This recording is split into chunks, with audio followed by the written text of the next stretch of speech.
Me2O. Me2O is probably it in the sense where that's how it's written. Me too. But like, Me Too is kind of funny. It is kind of funny. Yeah. All right, we saw. Let me check on the bracket paths. Where is it? Where is it? B1R is a Bowser Jr. player who mostly tore through pools on winners, but lost to Ploopy, but ended up making top 64 through losers anyways. And Me2O in B pools. Let's see who they have gone through.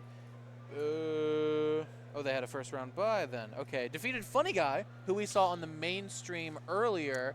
Yeah, against I believe that was Key. Akazuya.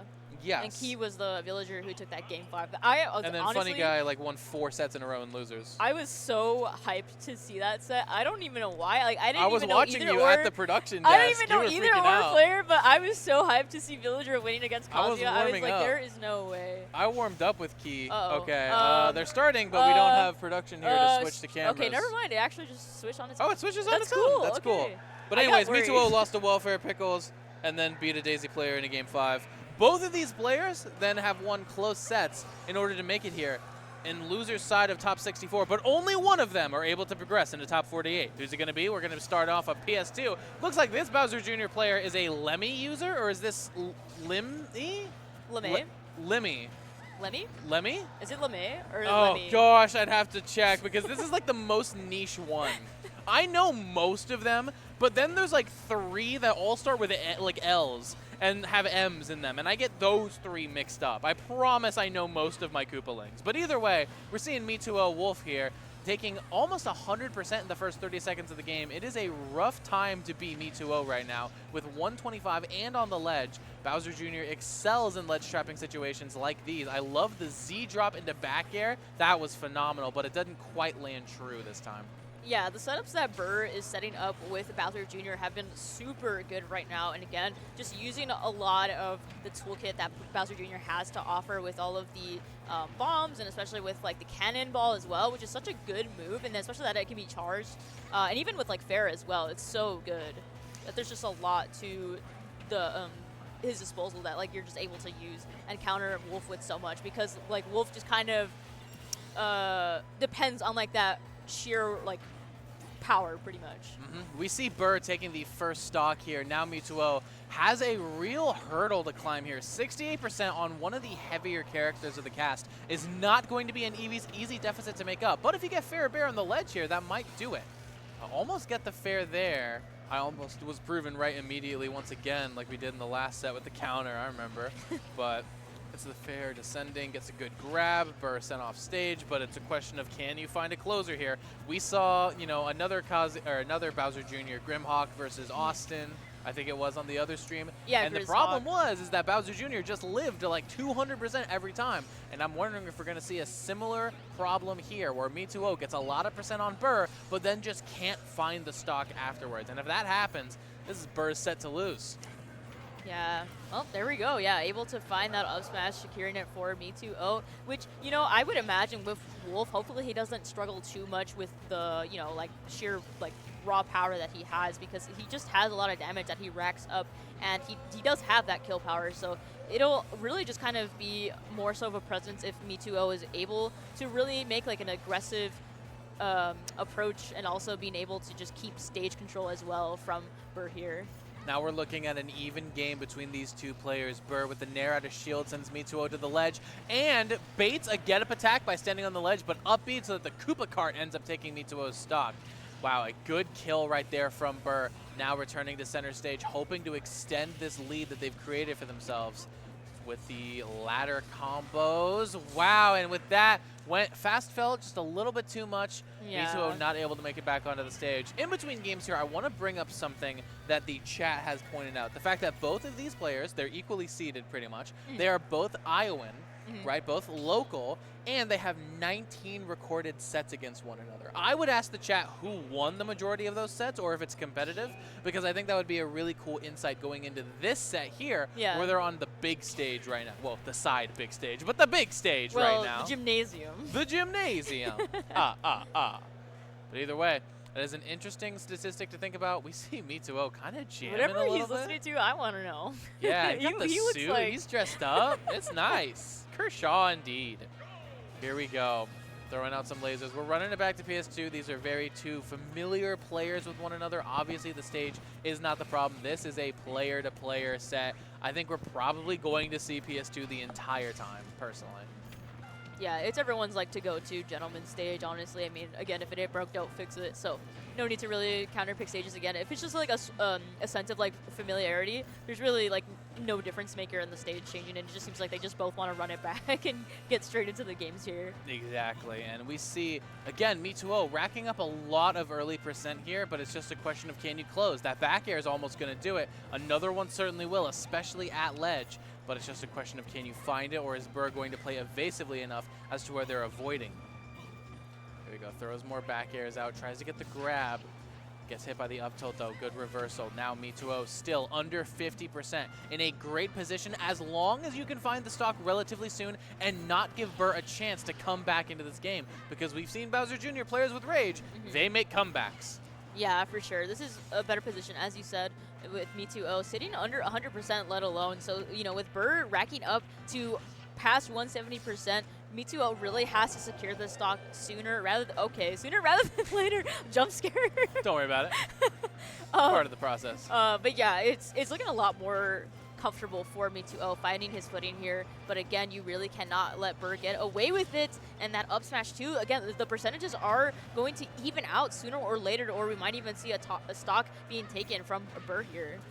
I feel like I've seen every Bowser Jr. game possible because, like, what I said earlier is now coming to fruition. Yeah. You hasn't gotten this kill yet, Me2O, and Burr is starting to come back into this game here, and now Me2O's at kill percent. Gonna die to stuff like back air at Legends and whatnot. So it's really just like, I feel like I can see it coming from a mile away, but, and look at that, Burr almost at 200%, finds the stock first because Me2O just couldn't close. This like, what is it with Bowser Jr.? I don't know, just so heavy and so evasive, fast, you know, thanks to the Koopa cart. But finally, the Nair at ledge at 203% is gonna bring us to an even stock game with relatively even percents, but definitely nothing negligible for sure. Yeah. I would like to imagine that like what makes like the Koopalings like so heavy is the Koopa cart itself. Like although it's like fast and like very durable, I'd like to imagine it's the reason why, because it's literally like this cart made out of like they're driving a metal. car. Yeah, that's yeah, that makes sense. I always have a headcanon that Min Min is so heavy because her arms are so heavy, like they're weighing her down and whatnot. Like Megawatt, that's a big meet the ball, you know, that's massive. That's gotta weigh a ton. But either way, percent's looking even once again here. Returning to center, an F smash. Wow, that was safe enough to not get punished, which is crazy. But it gets the up smash out of shield again, returning to relatively even. Tries to get the rapid jab. That did the banjo thing, where you roll in and you're still getting hit by the rapid jab. Here we go. Now onto the ledge. Burr just uses the side B to, you know, skip the ledge basically past Me2O. Gets a dash attack there. Can you find an early stock here? It would be advantageous for you if you could do that. Gets the down throw. Now Me2O is at the ledge. Gets hit by the Mecha Koopa. Going out for an edge guard. Wow, the Nair beat out the side B, but could have been a lot worse for Me2O, that's for sure. Yeah, this is still quite doable for Me2O here. The positioning is good, and it's lined up in his favors again. There's that ledge trap situation that we do see that's available, but if he's not able to close out the stock, it's going to look like his stock's going to fall apart, as we see Burr trying to go for a little bit of a tech chase, a little bit of an up tilt moment. However, rapid jab will take the stock, actually, and that's one of the yeah. few killing rapid jabs in the game. I mean, I would love a rapid jab that killed. Are you kidding me? It's Min Min it's doesn't need insane. it. Min Min well, does not need well, it. probably, yeah. If you're close enough to your opponent to get a rapid jab, you're probably doing something wrong. But either way, Me2O is now on the ledge with 40%. This with Rage is the moment where Bowser Jr. can really shine and pull off touch of death combos you couldn't think this character capable of. Coming off the ledge with a Nair, Me2O returning to center, looking for a back air. Oh, be careful of your shield. That cart into out of cart bear, many a shields have been broken by junior players with that exact same setup, but Me2O not falling for it. Now has Burr on the ledge, looking just for Nair, but the up smash out of shield is going to do it. 80% is actually quite a big deficit against a Bowser Jr. player specifically, but we're going to see now Me2O off stage. Didn't get two-framed by the F smash. A two-framing F smash. Who could imagine? Here we go, 117. This is critical. Can you get out of disadvantage and return to neutral? Yeah, it's just a tough draw here for Me2O, unable to really find his footing here. However, we do see a little bit of a grab situation that's able to get him some percentage. Again, still have a lot to make up for here. 138%. I mean, you're literally like dead. You're a dead man walking right now. Really gonna have to work so much for this stock if he wants to take it out, but Burr's just gonna close it out with an up smash. Grim Reaper reaped that dead man. And now Burr up 2-0. Chad has informed us that the sets are relatively close. They have a relatively even set count, which is making this even more interesting. On the big stage, who can clutch up? You know, who can perform in the ranked events when it matters? Answer might be Burr, but we can see how much of a fight Me2O is going to put up. Are you going to go down swinging, or are you going to go down with a 30, the dirty 30? We'll find out, but looks like we're just going to be running it back. That's Terry Bogard on the screen over there. We are not simply running it back. Someone's gone Terry Bogard. If you're down 2-0, I understand it, though. Wait, I thought Lemmy was Terry Bogard. Disregard me. I need a new prescription. He really looked like Terry Bogard. He did. From this angle, Lemmy really looked like Terry. I can't believe it. Like, I really thought that was the hat, but no, it was his hair. I'm seeing things now. It's been too long of a day in this venue. Wow, 95% Me2O opening up this game 3 with a phenomenal lead, and for once finds an early stock on Bowser Jr. I mean, that seems like music to my ears. Finally, someone is able to find a good early stock, and early is at 100% for Bowser Jr. I mean, for goodness sake, he lived at 200% last game. 100 is like, it's like 30 for any other character. Yeah, and nonetheless, that was a 0 to death, and even still with the momentum that Me2O is setting up here, it's still really good. I mean, up an entire stock, even in the percentage deficit here, nothing to take for granted here. So as long as he can keep that pressure alive and keep the aggressive approach here, it's getting a little too close for comfort though for Burr here. So it's almost like he needs to be kind of like a hit and run kind of situation here that we need to see with Wolf. And I think that's what works so best with these characters here with like Wolf. Essentially, the hit and run kind of situation is like you get your one in, kind of dash back a little bit, kind of reset moment, and then go back in kind of for seconds. Bowser Jr. is genuinely so good. Here we go, 123 on Me2O. Side B's to the ledge, kind of a dangerous situation to put yourself in, but goes unpunished, so it's not a mistake. That's the saying. If you don't get punished, it wasn't a mistake. Yeah. Here we go. Gets the up air out of shield there. Me2O sending up, but 135, a whole stock up right now. Forward throw, not going to quite do it. Another one at ledge probably would. Looking for a kill option at ledge, but Me2O returning to center with the up smash out of shield. That has worked consistently the entire set. I mean, if I had to give one piece of advice right now to Me2O, it's like stop going onto Burr's shield with unsafe options because you're just going to get up smashed. But we see Me2O get up smashes of their own throughout this set. Oh yeah, for sure. There's a handful of up smashes being exchanged here. However, Me2O doesn't have exactly like as many safe options that I feel that Bowser Jr. does. So for him to keep trying to like expose that vulnerability that Burr has, he's just gonna up smash consistently. So it's not really like a trade-off like worth pretty much. And Me2O is better off just kind of having the ledge trapping game that we've seen that works with him time and time again, or again like as the up smashes we've seen as well. That dash attack on the ledge was able to seal that stock out pretty early, which I think Wolf actually does have a lot of options to get early kills on Junior at the ledge specifically. And on a stage like PS2 with these small sides, those are the kind of kills you're going to need. But also a small ceiling on this stage as well. So options like up tilt are not things that should be disregarded, especially if it's a platform tech chase situation where Burr is really close to that ceiling, closer than you would be otherwise. But again, back air, dash attack, even F tilt at higher percents. Those options on the ledge are going to be Me2O's big money makers right here.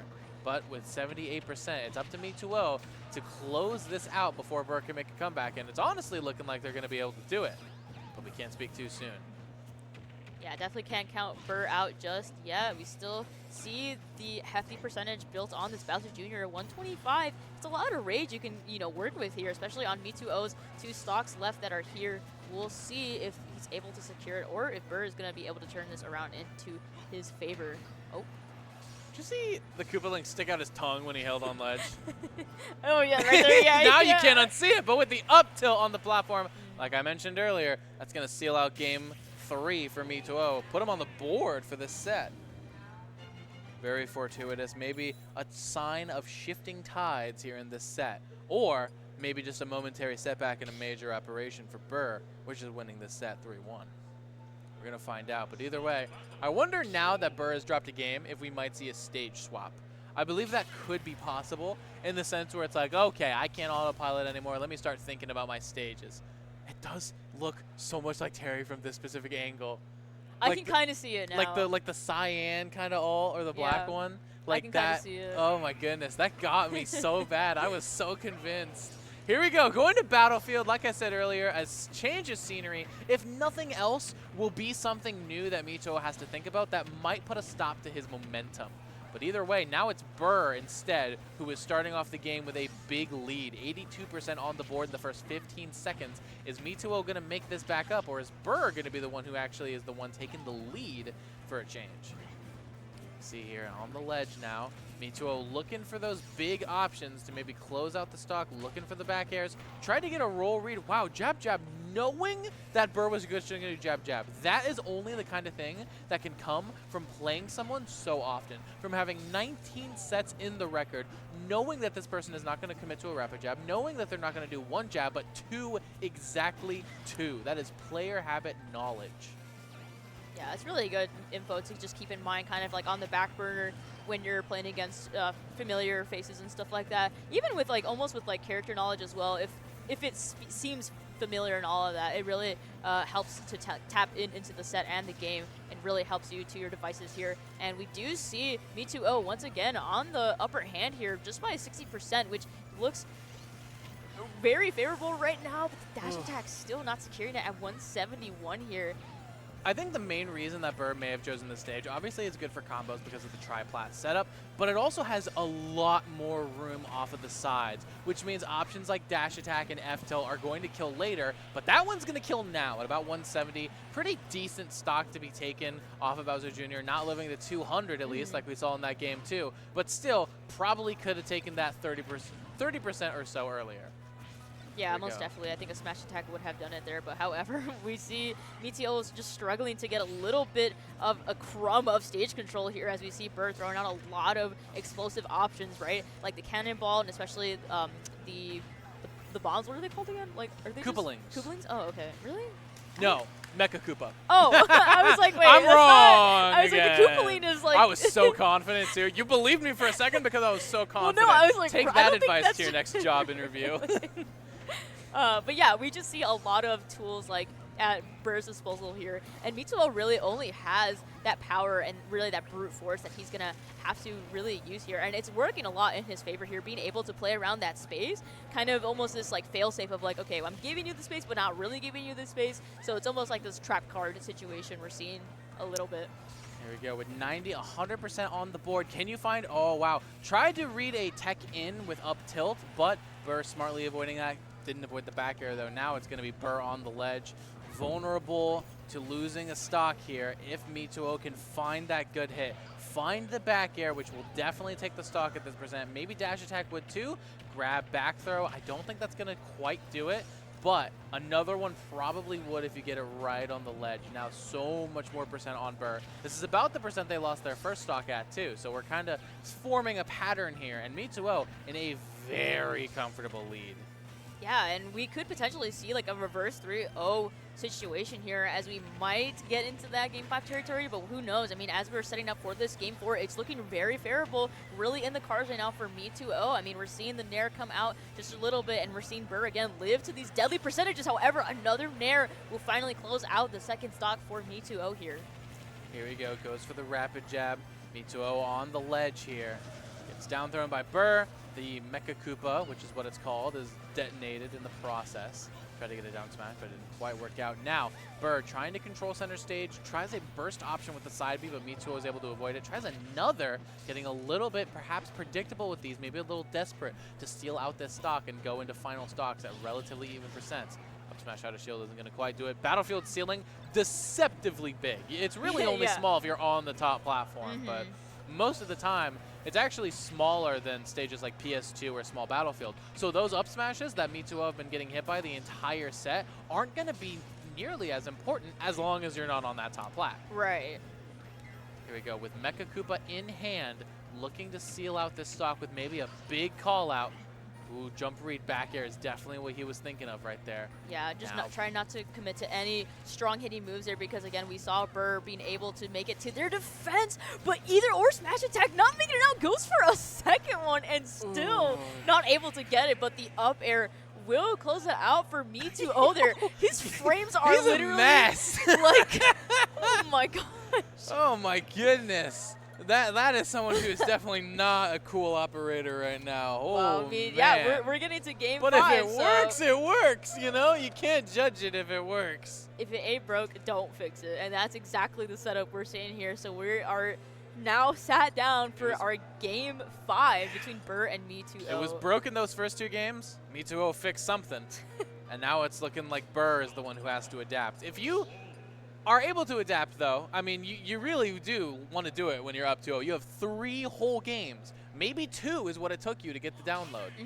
So and you know, that's almost like the blessing of like best of 5 is that you're able to kind of have this grace period of like 2 games where you can just kind of experiment, feel your opponent out, see what's like the game plan, what is exactly going to be the game changer adaptives to make in the forthcoming games. But at the same time, it's like you don't want to give up too much space of that, because if you don't adapt quickly, if you don't understand like and adapt to a point where it's like, okay, you're able to take game 3s and so forth, it's going to be like a downfall, snowball kind of effect. And Burr, for one, has exactly 1 more game to adapt. Yep. 6 minutes and 40 seconds and 3 stocks left to adapt.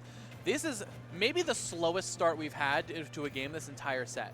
Only now 50% on the board, 30 seconds in. By this point in the other games, there'd be 100%. And we're also running it back to PS2. Burr attempted to counterpick the battlefield and it didn't work out. So you know what? Just go back to what's familiar. The opponent's familiar, the character is familiar, now the stage is familiar. Just dig deep and adapt to whatever you need to bring this back and prevent yourself from getting reverse 3-0'd. No one likes getting reverse 3-0'd. It is absolutely soul-crushing, and it would be right here. But Me2O, it would be phenomenal for him to pull this out. Only needs to find a good option right here, perhaps on the ledge, perhaps an up smash at his shield to find this first stock and put yourself in a lead that you could ride to a Game 5 victory. Koopa on the board. Oh, wow. Could have actually converted off of that, but the fair was just in the wrong position to punish that. Now Burr, the one putting out. But finally, I don't know if an up smash out of shield for Me2O has worked like in the past few games, but it worked when you need it most. That's the most important thing. Even if you don't hit 1 in the first 4 games, if you hit it game 5, that might be all that matters. Just like that side B, hasn't really been a factor for the first 4 games, but right here, it's going to bring these 2 competitors down to even standings in the second stocks. Yeah, most definitely. This is like the closest game we've seen by far right now, where both players are now evenly at their losses of their first stock. So we'll see now who's able to really make these adaptive decisions. And it seems like Burr is able to, because of that ledge trapping situation and being able to, you know, use at his devices with these Mega Koopas, as you said. And we haven't seen too much of the cannon necessarily, like the charged one too much, but the fair and back here will do it only here. Off stage as a way to sort of protect your recovery, because it'll start descending and sloping downward, and you don't want to get hit by that when it does, let me tell you. Another whiffed up smash out of shield. I think Me2O's got to calm down just a little bit with those. Definitely very nervous here, avoiding the projectiles. All, you know, 3 opportunities to get hit by one. The rising fair. Now, Me2O is actually the one who took a lot of percent and has brought it back. The roles have kind of reversed over the course of this reverse 3-0. Funny that. Everything's just reversed. Like, we don't reverse everything on this like specific set. Burr now, even percentages, but on the ledge. This could be the moment where your game gets doomed. If you make 1 whiff here, you could lose your stock and be put in a terrible position. Don't get your shield broken. You know, Burr would rather opt to disengage. With such a high-stakes game like this, you can't do too many risks that are likely to get punished. Now Me2O going back to ledge here, avoiding. That was so smart to not drift in and use the laser. And an up smash out of shield. When you need it most, it's there. Here we go. 123. A lot of options from Junior on the ledge here would kill back air, you know, especially. But we're going to see Me2O try to find a lot of, you know, mileage out of this stock. 50% on the board and rapidly climbing. Able to kind of get out of that up air, though. Not going to get hit by that. If Burr can find this stock relatively soon, this is still a pretty even game with Bowser Jr.'s ladder combos. This is not going to quite do it just yet. Another one will. Wow, I'm Cannonball surprised that did? didn't kill Wow. either, truthfully. Again, like, it wasn't charged, but, like, that's a menace off stage, especially if you have a more linear recovery like Wolf's. That is absolutely going to take the stock. But 84%, it's not nothing, especially with Wolf Fair Bear combos. That could be kill percent right now. Yeah, but that Mecha Koopa, though, able to interrupt, though, was so favorable for Burr there and able to actually land some percentage now. So getting close to evening out these percentages, it's going to be looking hopefully promising for Burr here. But again, Me2O just being relentless right now on the prowl. We see more lasers coming out, which I do like to see a little bit, creating that distance, a little bit of zoning situation. And we do see a forward throw here, looking for a bear possibly, but just trying to play it safe. Don't want to go too deep for that. Oh my gosh. It's scary because, like, you really want a big read on the ledge there, but if you commit too much, you could be losing a very early stock. Wow, the cross-up on the shield with dash attack into up smash. Like, Burr tried to get a grab, but you're just facing the wrong way because that dash attack crossed up your shield. And it's that kind of matchup knowledge, or lack thereof in that specific case, that really let Me2O take that stock, completing the reverse 3-0 and adding another one of their victories to their now 20-set record. I mean, a phenomenal adaptation we saw across that set. It really looked like it was going to be easy peasy for Burr, and then it looked like it was going to be easy peasy for Me2O, and then that game 5 happened and things got a little bit scary, but Me2O pulled it out either way. So now we're going to be getting into our next set. I don't recognize that player over there. I believe there's going to be a production runner coming up or something. Oh no, it should do it automatically actually, because 7 is a literal wizard of production and everything they touch is just like magical and whimsical and fun and awesome and cool. Yeah, I was kind of surprised that like the Scientifically transitions were like this is Bugachin Senna. Which is like so insane. I was like, who's doing it? I know, right? right? Or is it like Casper behind the It even swapped around the names depending on who's sitting where. Are you a wizard? Oh, he's got an iPad. Who's doing? Oh, he's He's got an iPad. Oh, well that makes sense. Well, now it's not as whimsy anymore. It's not as fun It's anymore. like finding out Santa Claus is real. Is what? Is definitely very real. Don't want to, this is a kid's game. Gotta cater to our target audience, right? The Tooth Fairy isn't real. Whoa! There you go. Yeah. Yeah, you're definitely not getting any spare change under your pillow. All right. Well, that'll at least prevent some kids from ripping out their retainers and being like, "Pay up." It's a very deep-sounding kid. We are going to be seeing Sanam, though, finally. I am a little familiar with this player here, coming up from Minnesota. I believe also a Sora player as well. Bugachin, I'm not 100% sure who they might play. Okay, they're switching spots. Okay. Wow, I did it wrong. That's crazy. Who would have seen that come in? All right, so with Bugachin, again, we kind of recapped a little bit of their run. They actually lost their round 1 and then tore through the loser side of their pool, winning a game 5 over Min Main Z-Man. And as for Sanam, let me pull up their pool so we can see how that's happening. Someone is, things are getting loud behind us, but if you think I have time for that one, I have no idea what they're cheering for. And then Sanam, probably had a round 1 bye. Yep, Sora player who beat a Ridley main, lost to Della Boyd, and then ended up winning a game 5 over MC, a reverse 3-0 over a Terry player. Oh, wow. So again, both of these players won reverse 3-0 game 5 sets in order to make it here. Yeah. And now only one of them can keep going. They, I believe, are like equally seeded. If I've caught a glimpse of their seeding, I don't think I have just yet. We'll see also where these two are from. See how relevant that is into it. Someone said Sanam is the best Sora player in the Midwest. And on